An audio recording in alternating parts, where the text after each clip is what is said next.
আমি এখন পর্যন্ত একটা জিনিস বুঝতেছি না, যখন থেকে আমি ভিডিও করি সেটা হলো আমি যখন ভয়েস দেই তখন আমার ঠান্ডা থাকবেই, আর যখন আমি সুস্থ থাকি তখন কখনোই আমি ভয়েস দিই না, ভিডিও এডিট করি না, কিচ্ছু করি না।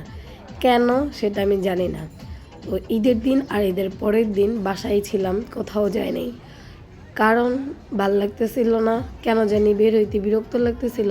কিন্তু বাচ্চারা ঘরে বসে থেকে বিরক্ত হইতেছিল।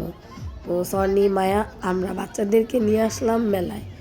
এই মেলাটা অনেক আগে থেকে এইখানে বসে। যখন আমি ছোট ছিলাম তখন এখানে বসতো, আর এখনও এখানেই বসে।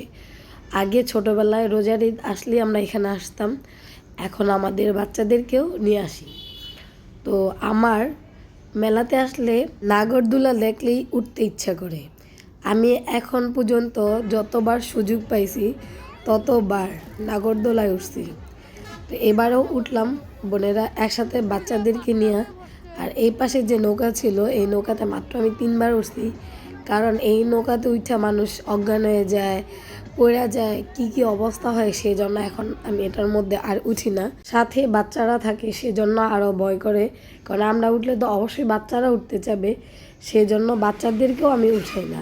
বাচ্চাদের জন্য খেলনা কিনছি আর আমার ফ্রেন্ডদের জন্য এগুলো কিনছি আমি মেলা থেকে। তো সবাই ভালো থাকবেন।